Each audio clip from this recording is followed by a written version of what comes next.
Infatuasian podcast. Hey everyone, how's it going? Welcome back to the Infatuasian podcast. Happy Tax Day, everyone! It's April 15th over here. If you saw my Instagram yesterday, I had to delay this episode one day because I had some trouble with my tax software. And so I was having trouble getting that done. It turns out it was my virus blocker thing that was preventing the update. But anyway, we got that done. I'm all good with the government now, I think. I hope. But anyway, it was submitted, so apologies for the delay. Today we got a fun episode with San Francisco City Attorney David Chiu. David is the first Asian American to hold the post of City Attorney. Which is kind of shocking because it is 2026. David got his undergraduate degree and his law degree from Harvard over in Cambridge, Massachusetts. Then came out to the West Coast and did a bunch of different legal jobs. Then in 2008, he won a seat on the San Francisco Board of Supervisors and was reelected in 2012. But currently, he is the city attorney of San Francisco, and we'll talk a little bit more about what he does there. And I had a really fun time, and I learned a lot, and so I hope you enjoy this as well. So we'll get to our chat with the city attorney of San Francisco, David Chiu, right after this. 1, 2, 3, 4.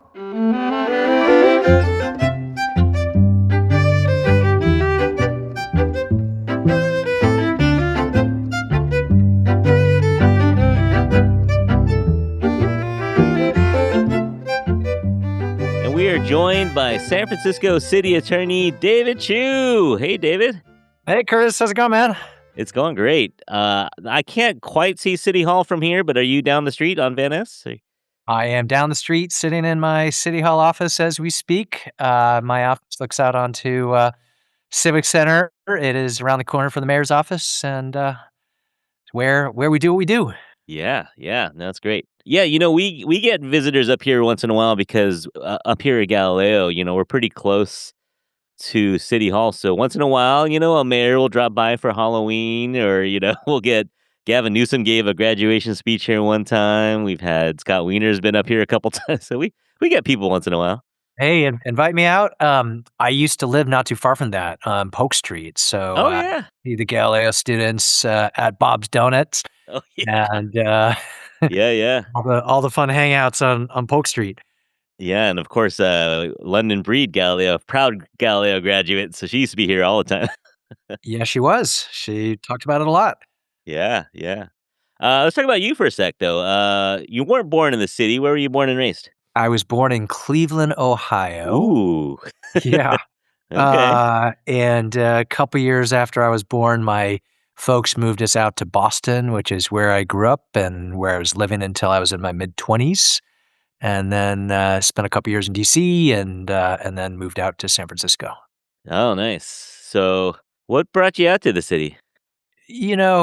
All the things that bring anyone out to San Francisco. I first visited San Francisco between college and graduate school, and between the food and the weather and the beauty of the city and the diversity of the city and the proximity to surf and snow and I had friends from school that were out here who were extolling the virtues. When I had a chance to visit, I fell in love with the city. When I was in law school, I interned for a civil rights organization and fell in love again with the city. And then I took the California bar and was in D.C. working for a U.S. senator who decided to retire. And that was a moment where I thought, I'm going to give this San Francisco thing a little try. So moved out and never looked back.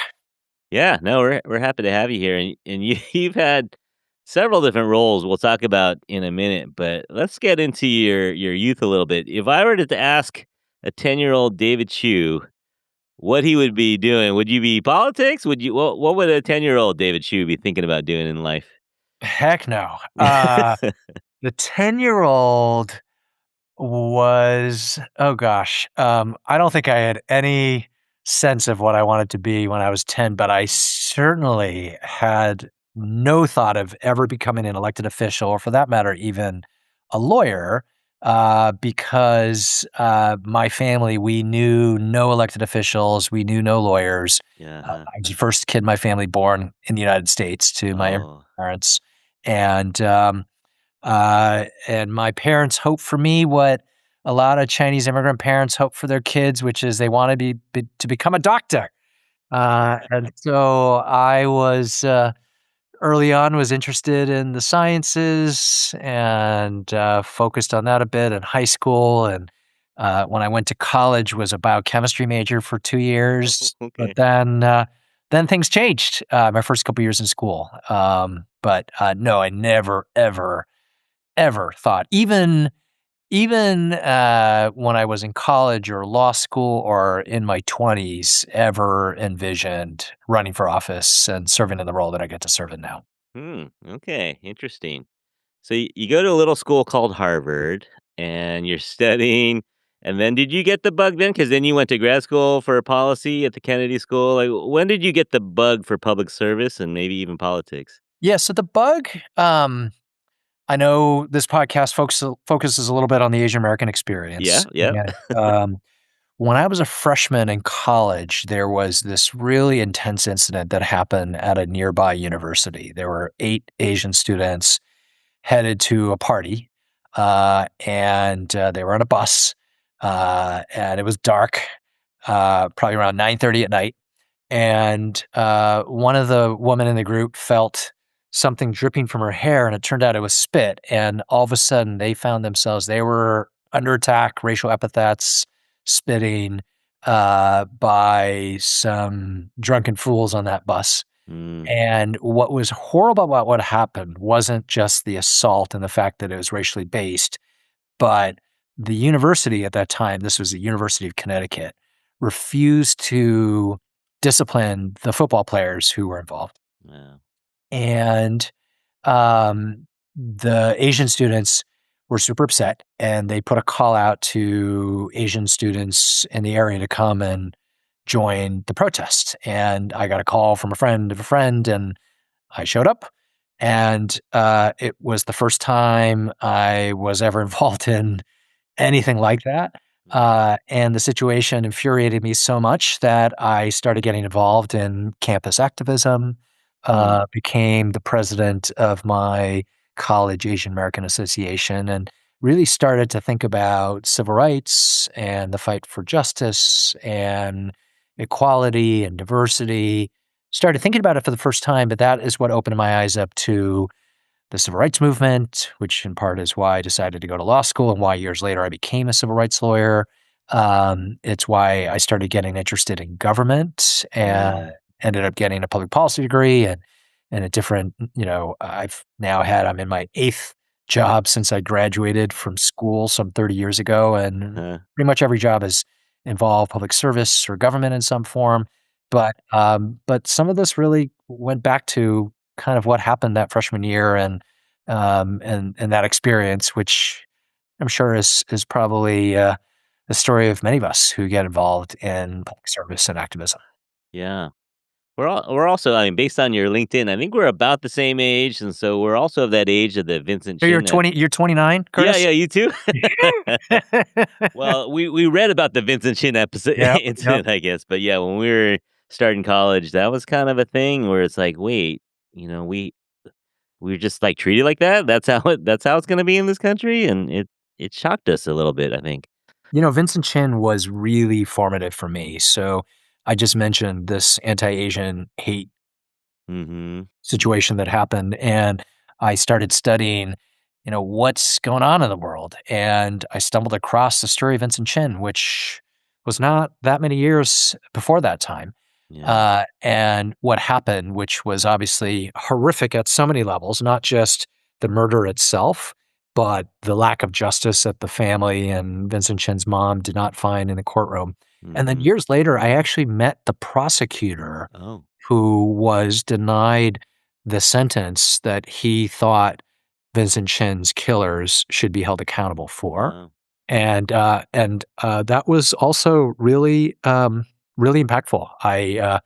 I met him while I was a law student, volunteering at the U.S. Attorney's Office in Boston, and that in part was what interested me in thinking about becoming a criminal prosecutor years later. And right now, there are aspects of my job as city attorney where I'm a civil prosecutor and Mm-hmm. getting to stand up for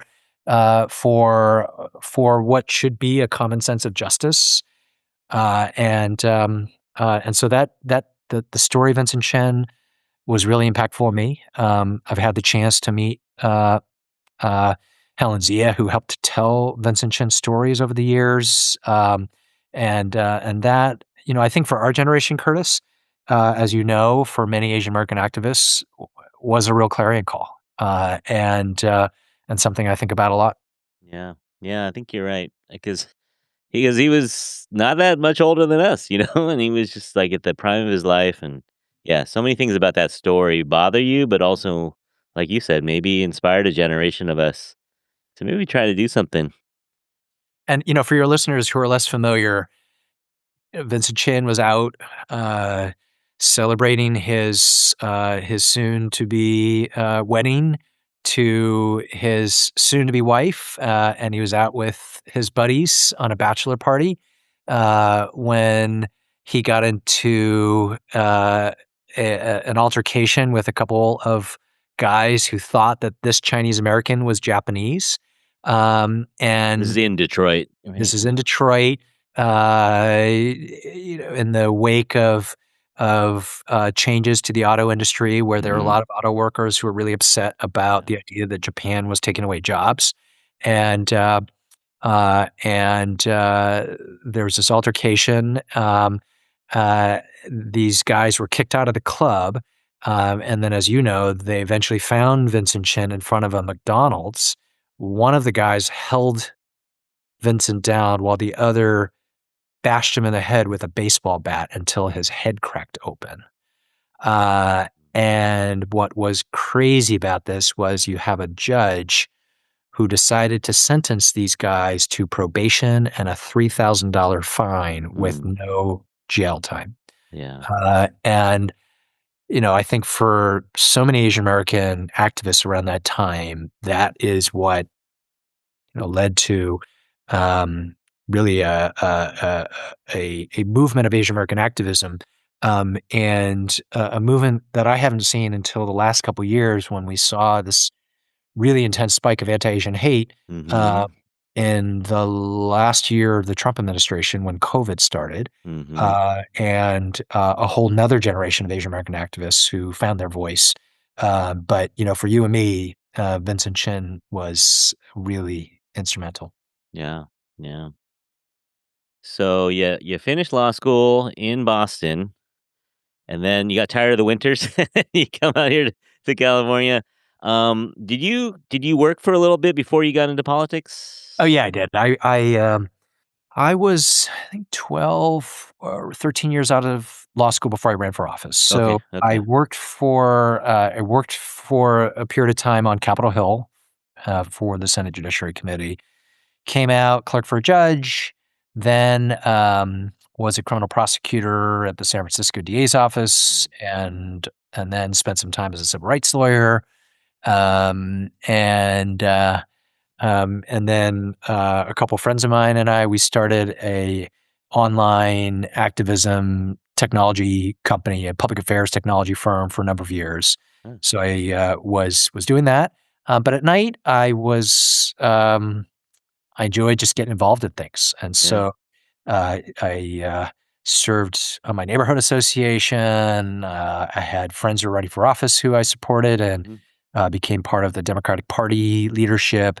Um, I served on a bunch of nonprofit boards, including a number of great organizations in Chinatown.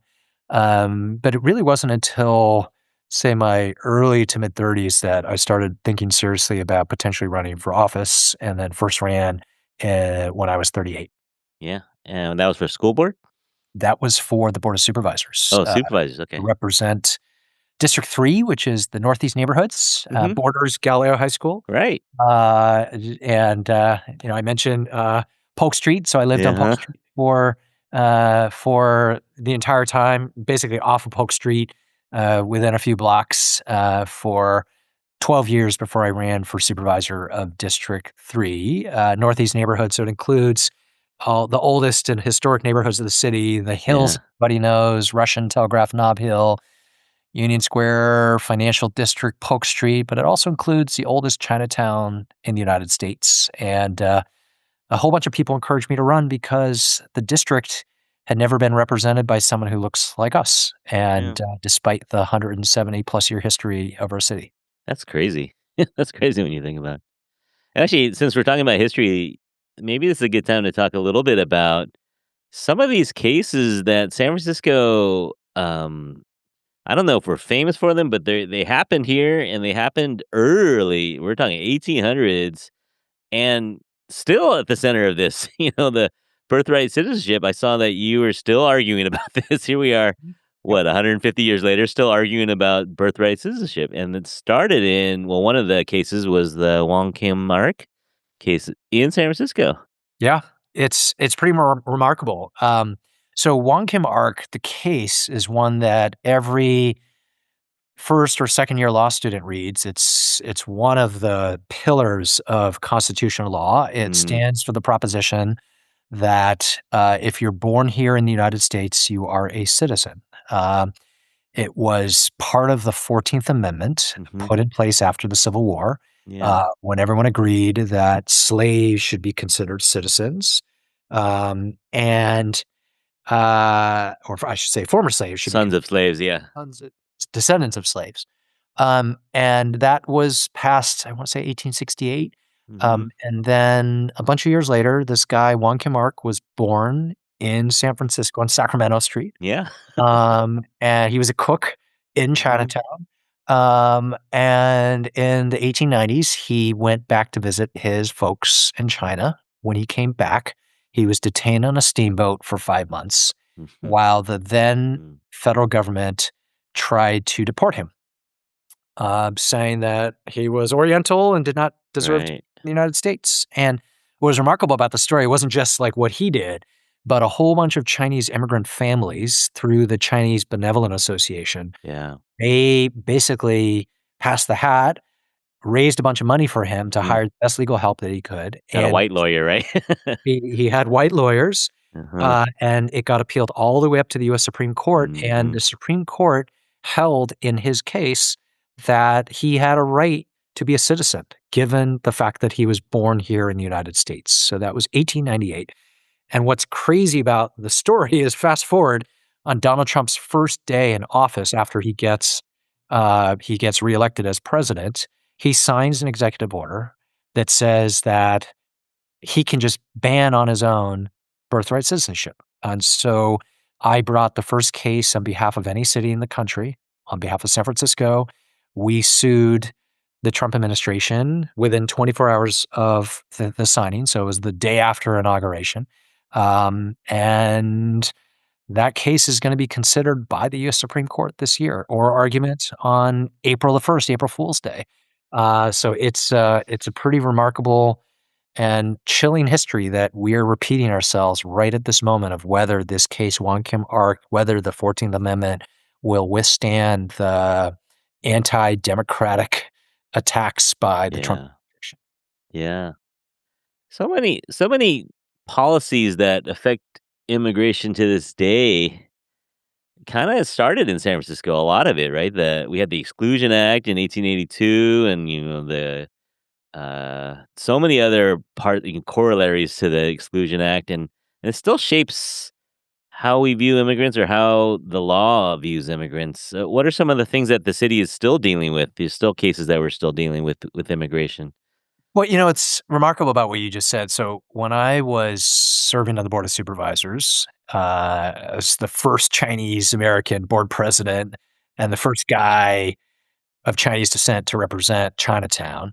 And then when I was serving in the legislature and I was the first Asian to represent my assembly district, I would often look up at the ceiling and then look at the floor and think, it wasn't long ago that folks like us were being subjected to anti-Asian laws that were passed by the very body that I to serve on. Yeah. But man, there was so much legal history that was established by Chinese Americans and Asian Americans in San Francisco and in the Bay Area. So I'll give a different example. The Yik Wo case, which the elementary school is named after.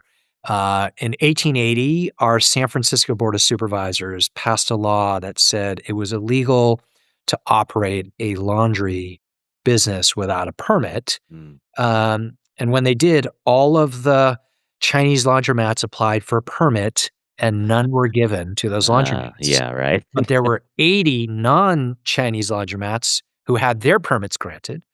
And so the Supreme Court in that case ruled that equal protection had been denied. And that idea started with a Chinese American laundromat.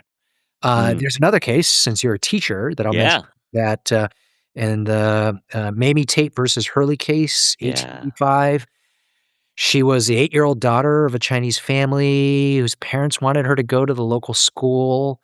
The Spring Valley, I think? Spring Valley Elementary School. Yeah. It still exists this day. Right on the cable car line, yeah. Exactly. The principal said no. Family sued. First time that Asians brought a lawsuit for better educational opportunities. So here's the crazy thing about that story. So the judge ruled in favor of the student and said she had a right to go to public school. But then a couple years later, the superintendent of the school went up to the California legislature and they passed a new law that established segregated schools. And it allowed San Francisco to discriminate, to force the creation of the Oriental public school, separate but equal, right? Which obviously we know is not equal at all. And it wasn't until Brown v. Board of Education that racial segregation in public schools were finally found to be constitutional. So, there's a lot of history in our hills. That's just, I can't imagine being like right now. I'm college educated, and I know English pretty well, I think, but I can't imagine standing in front of judges and making an argument. Like, how do these people in the 1800s, where you got to look over your shoulder if you're Chinese, right? How do these people have the guts to stand up to, not just the principal, but you're standing up to the board of education, you're standing up to the superintendent. That's amazing that these people had the guts to do it. And it's remarkable. In the Yik Wo case, he was a laundryman who sued the sheriff of the city. Oh, that's going to go well. It's crazy, but I think the things we take for granted today. Just last week, I was speaking to the Asian American Bar Association.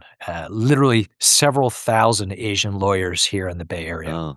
And there are Asian judges, there are Asian Supreme Court justices in our California Supreme Court, right? It's just a very different complexion. And we reflect the diversity of the world right now in San Francisco and in California. Yeah. 100-something years later, at least. We got some changes at least.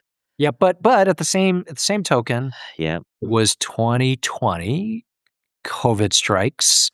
And within a few short weeks, we start to see the anti-Asian hate incidents. And thousands of incidents later, I think many of us would say, hey, we've come a long way, but we still got a long way to go. Yeah. Yeah. I was talking to someone who was an actor in Hollywood. And it's the same thing. We were talking about Anime Wong, 100 years ago, and the stuff that she was going through. And we're like, you know what? I think anime could just have a conversation with current actors and actresses and talk about some of the same things that they're going through now in 2026, but there's a little bit of hope though, like I look at you, and then I actually didn't tell you this, but I ran into you at that cool little thing you threw with Michelle Wu when she was in town. Oh, for the conference that we had all the Asian governments here. That was really cool that you did that over at China Live. That was pretty cool just to see someone like her. I mean, another one, right? Ivy League grad, concert pianist, speaks like 4 languages, mayor of Boston. Hopefully future president of the United States, maybe. Hopefully. That's what I think for my friend Michelle. I'll say a couple things about Michelle. So, I mentioned I grew up in Boston, and I never thought about running for office because we didn't have folks who look like us in Mhm. Boston. In fact, when I was in my high school years, my college years, the fights in Boston politically were between the Irish and the Italians. Like Mhm. things hadn't even progressed to black versus white or black and white. And so I left Boston. I didn't see much of a Yeah. future, and I wasn't envisioning running for office. I just wondered, as a young lawyer, is this a city where there would be opportunities? Yeah. So fast forward, I read somewhere every once in a while, take a look at the Boston Globe. There's a Chinese American woman who's running for the Boston City Council. I email her and I say, "Hey, you ever have a chance to meet? Love to connect." She gets elected, and I want to say it was in her first couple of months. I happened to be in Boston visiting some friends. We have tea in Chinatown, um, and we just started chatting about different things. I was the first of our community to represent our Chinatown, and she was the first to represent her Boston community. So then, fast forward to 2020. We're on a text thread, and it's a number of us who were the first Chinese Americans to represent our respective Chinatowns in New York and in Boston and San Francisco. And we had a friend up in Seattle. And during that first month, we were like, our small business owners are telling us that they're seeing a drop in business receipts. So literally in the first couple weeks before a single anti-Asian hate incident, Yeah. the store owners were saying people have stopped shopping in Chinatown all over the country. It was the same thing, like literally 50% drops in business. And then in San Francisco, you may remember the first incident that happened was an Asian senior in the Bayview who was collecting cans who got hit, and it was captured on video. And then a few days later, there was a woman who was walking on Stockton Street in Chinatown, and she got dragged for her purse. And that was the beginning of a floodgate Yeah. that resulted in thousands of incidents, that resulted in seniors being beaten in some instances, like Grandpa Vicha, who were murdered. Yeah. Right. And so Michelle and I and others, we started organizing online and just kind of putting the word out about this stuff. And then a few years after that, just chatting with her, "Hey, Michelle, what are you thinking?" And she's like, "This mayor's race is coming up." And I was like, "I am all in, sister." But I'm thinking to myself, It's a boy, tough road. it's a tough road. And but there were so many of us around the country that rallied for her. Yeah. I think I was a part of, I want to say, 3 or 4 online fundraisers for her. And she had this incredible win, and she has done an incredible job as mayor. In fact, for her Mhm. reelect, there was a billionaire who had decided to run against her, who couldn't get any headway because she is so popular because of her work. And so, getting to that event, um, I got a call, and her folks are like, "Hey, she's coming into San Francisco in a day and a half. Can you organize an event for her?" And I'm literally like, "Guys, you gotta give me a little more heads up. Like, I'm happy to organize for her, a day and a half." And I told them, I literally have 30 minutes of free time between now and when she comes here. I'm gonna call 7 people, and if they all tell me they will help get the word out, I will put the word out, we'll find a place, and we'll organize something for a day and a half from now. And they're like, "Okay, fine." So I take 30 minutes and I call 7 people, and all 7 are like, "Amen, brother. We're gonna do this." Yeah. And I wanna say, like, close to 300 people packed that room in a day and a half, which reflects both the excitement for Michelle, but also the excitement around activism and Yeah. what it means to serve and, step up during these difficult times. Yeah. No, that was great. It was yeah, I heard about one day ahead of time. I heard about it, and it's free, and it was just to be in the same room. I didn't even get a chance to talk to her, but just to be in the same room with her is inspiring. And yeah, so smart, so well spoken. I didn't even mention like on her third baby now. She's like she's got little kids too at the same time. The sister, she's the bionic woman, Amazing. and she plays concert pianos, In symphony halls and symphony halls. oh man, I gotta say, you guys with your resumes make the rest of us look a little bad, but I'm glad you're up there. I'm glad you're doing it. I mean, listen, everyone's just trying to serve in their own way. I love it. I love it.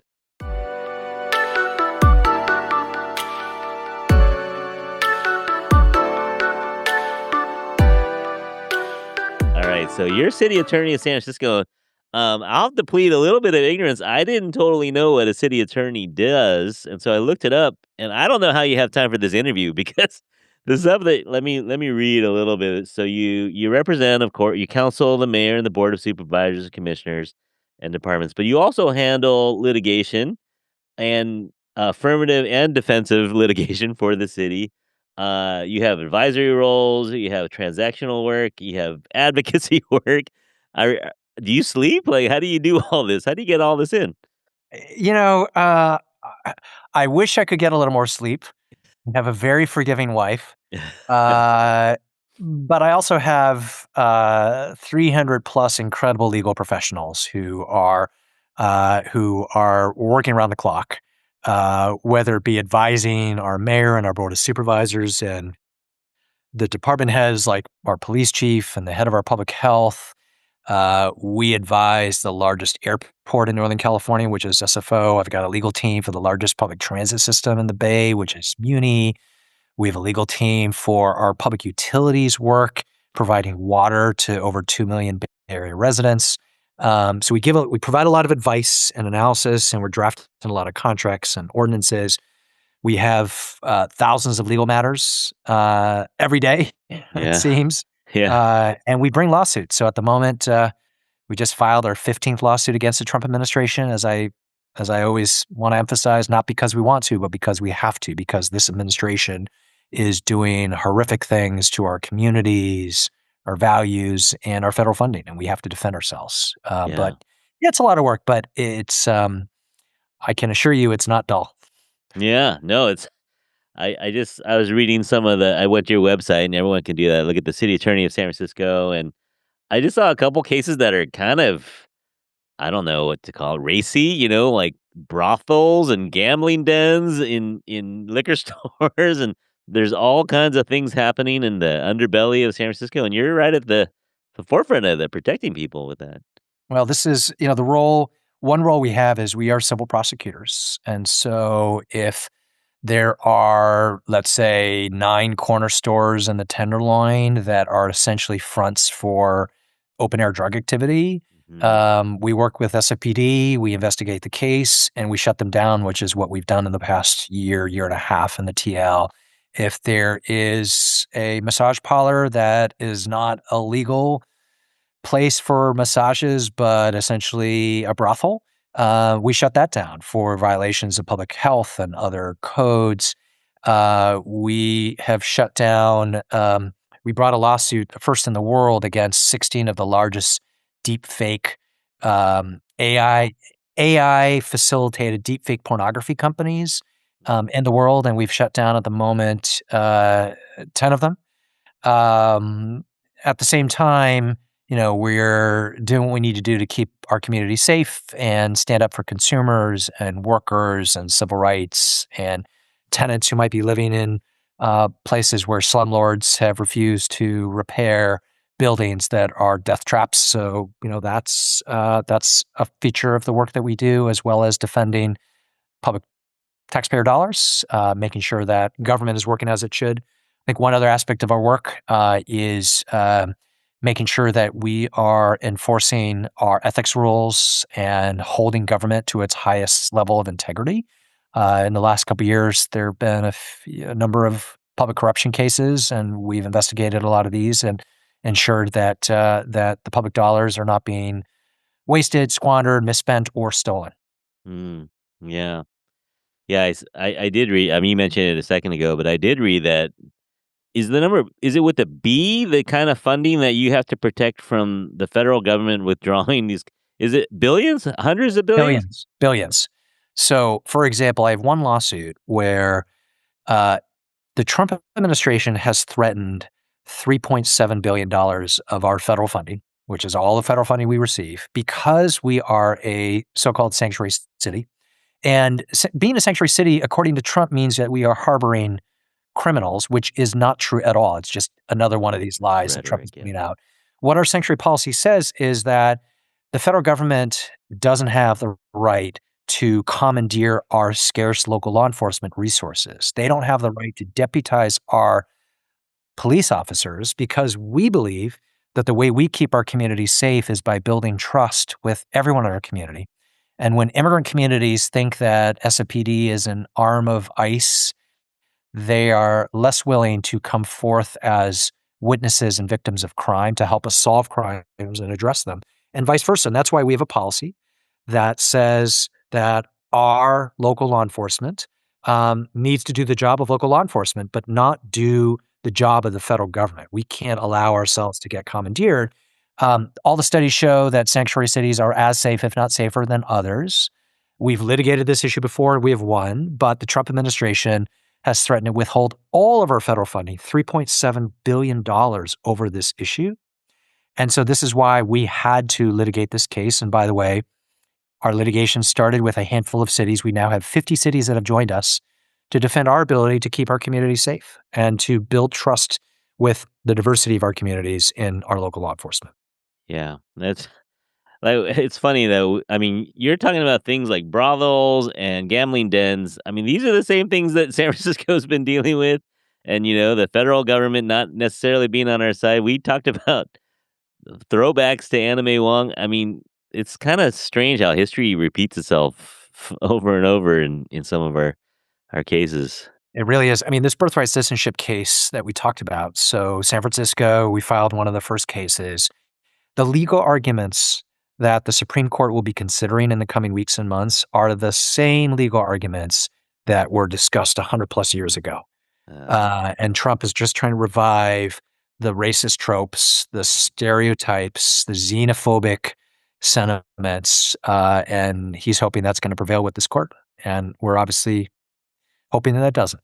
Yeah, we're in a weird world, but I'm glad we have someone like you out there helping, with the lawsuits, protective and affirmative as well. Everyone's got to play their role at this moment in time when our democracy is under threat, when we have a so-called president who is pushing an authoritarian agenda. It's important for folks to stand up and stand up for the rights of all of us. The birthright citizenship case is really personal because I'm a birthright citizen. Yeah, Many of us are birthright citizens here, and we also have so many folks within our families, our extended connections, who are literally being deported, whose rights are being violated, and this is happening around the country on a daily basis. yeah. Well, we're up against the clock a little bit, but I wanted to get in a quick. We'll ask you what's on tap for you, what's new for you coming up. But I wanted to get in a quick little lightning round since we are very San Francisco centric on this episode, especially. Let me fire some San Francisco questions at you. Favorite place to get a late night bite after you're doing a marathon session? You've been working for 15 hours. Where does David Chiu go to get a bite to refuel? Oh man, I have to admit, with a kid at home, I don't get out that much these days. But Grub Steak Diner on Polk Street was an oldie and goodie for many years late night. Yeah, open Which till is also 3 fun. a.m. I keep mentioning Bob's Donuts. I probably have Yeah. purchased a few too many donuts at that place over the man. years. It's a good one to mention though. Yeah, Polk has a few places. There's not as many that there used to be to get some late night meals, but you named a couple good ones. Yep. Where's your favorite place to clear your head? Maybe get some fresh air. Where's your favorite place in the city? Maybe to hide from your 300 staff that you have. Where do you go to hide or get some fresh air? There are so many incredible parks in the city. So anywhere from Crissy Field to the new India Basin Park to Golden Gate Park, it's all amazing. We have some of the best parks in the country, and I love just kind of reconnecting with green and just chilling out in a park. I love it. Yeah. I did an episode where we were arguing, best thing about San Francisco versus best thing about New York. And, New York I think, has a little edge on quantity of restaurants. And, there's a lot that New York has to offer, of course. But the natural beauty of San Francisco, you cannot beat the natural beauty. Yeah. I used to, when I was living in the Northeast neighborhoods, every Sunday I would go running in my 20s and often end up on the top of one of the hills. So Russian Hill or on the top of Coit Tower, Oh, and just looking out onto just the beauty of the city, and it's breathtaking, and I'll never get tired of it. Well, I'm on the 4th floor here, and I can look out my classroom window, and I can, through through the apartment, the Fontana building, but I can see Alcatraz straight ahead, and to my left, I can see the Golden Gate Bridge. And there's times when I'm like, this ain't too bad. This Not too bad. Not is too all shabby. right. It's all right. All right, final question. Now I don't want to pit you against your former home, Boston, but what's your favorite thing about SF, and what's your favorite thing about Boston? We mentioned a couple things already. Feel free to repeat, but what would you sell people from Boston they got to get out here for, and what would you sell SF people they got to get out to Boston for? Well, the former Red Sox Celtics fan is now obviously a Giants, Warriors, Niners fan. Um, you know, there are actually some similarities between the hometown that I used to grow up in, but Agreed. Yeah. there's some similarities between Boston and San Francisco. Um, we are tight, compact cities. We are liberal, progressive cities. Mm, Today, Boston is much more diverse. It kind of reflects where we are. We have neighborhoods and restaurants that reflect sort of that eclectic diversity of the world, and that's really great. But the reason I live in San Francisco, with great respect to my high school classmates in Boston, is we're just better on all fronts in San Francisco. When some of my friends from Boston come visit in San Francisco, they understand why I ended up permanently here. Funny story. My whole family, obviously, we grew up in Boston, and then I was the first to move to San Francisco, and then both of my brothers moved to the West Coast, and then my parents finally moved um, uh, recently, and so everyone has come out here because they've all learned what I've learned, which is West Coast is best, but there's nothing like San Francisco. yeah, for sure. No, I know why people love to travel. Traveling is great, but I don't feel the intense need to travel like maybe someone who lives in the middle of the country does, because we got it all here. We got, like you said, we got mountains, we got beaches, we got forests, we got deserts, we got food, we've got culture, we got everything here. I mean, traveling is great, but you can just walk out your door. Yep. And, it wasn't too long ago when people were writing the obituary of San Francisco and saying that we were on this death spiral, right? The And hellscape, yeah. I was telling everyone that I could around the country, San Francisco uh, has been left for dead multiple times. Obituaries have been written by newspapers around the country over many, many years, Yeah, and we always come back. we always come And back. and so the comeback that we're experiencing right now, very predictable, in part because of all the things we have, and sort of this energy and sense of Mm, exuberance and innovation, and wanting to be pioneers and innovators in every field, whether it be in technology and the workforce, whether it be in politics and our values and our civil rights fight. Um, we're pretty extraordinary, and this is why I love it. And I know we need the tourism, but I don't mind. People can stay away if they if you don't want to come out here. That's fine. More shorter lines for me. That is true. I think a lot of San Franciscans would agree with you that they like it when things are a little quieter and there's a little less traffic. All right, David Chiu, this has been a pleasure. What's on tap for you? I mean, you can't give us all your long range plans, but you got any teasers for us? Anything we can expect for you? Now, listen. We at one level, we're in year 2 of 4 years Okay. of a very difficult federal administration, so my team is very focused on that, but at the same time, we're working with our board of supervisors and our mayor and city officials to continue to turn our city around, and I'm really proud of the work that our office has been doing and the role we've played when it comes to addressing homelessness and public safety, and helping to get our economy back going and making the city joyful and fun again. Yeah, And it's an honor to do it as city attorney. yeah. But never say no to politics. Who knows? Who knows what the future brings? Who knows? Who knows? Maybe I'll start a podcast. Yeah, you know what? If you like long hours and no pay at all, this is the gig. I'm telling you. Excellent, excellent. This has been so much fun. I didn't know what to expect talking to the city attorney, but this has been great. We got a little history, we got a little current situation, and just some good stories. So thanks for coming on the pod with me. Of course, and maybe I'll see you at Grubstake or somewhere on Polk Street late at night. Let's do it. Maybe Swan Oyster or maybe Chinatown. Yep. Some Samuel maybe at 11 p.m. Yep. All right, I'll see Dave. you at Lions Den at 11 p.m. Nice, Den. There you go. Yeah, yeah. You know. All right, so we're gonna sign off here. I usually let my guests choose a third word, so I say, "We hope that you're all happy, healthy," and I used to say "safe," which you are welcome to use, but I'll go happy, healthy, and you throw in the third word. All right, so I'm gonna give you the. I'm gonna do a little read, and then I'll give you the cue. Okay. All right, so everyone out there, thank you so much for listening. This has been City Attorney David Chiu speaking with us. Hope that you can tune in for more episodes. But I guess until the next episode drops, on behalf of David and myself, we hope that you're all happy, healthy, and Calm. yeah, I feel a little calmer. Even just talking to you, I feel a little calmer that there's someone at the helm of the ship, who knows what they're doing and is helping to protect us. It's nice to have you up there, man. Thanks, Curtis. Appreciate being on the show. All right, everyone out there, thanks for listening. We'll talk to you soon. Bye.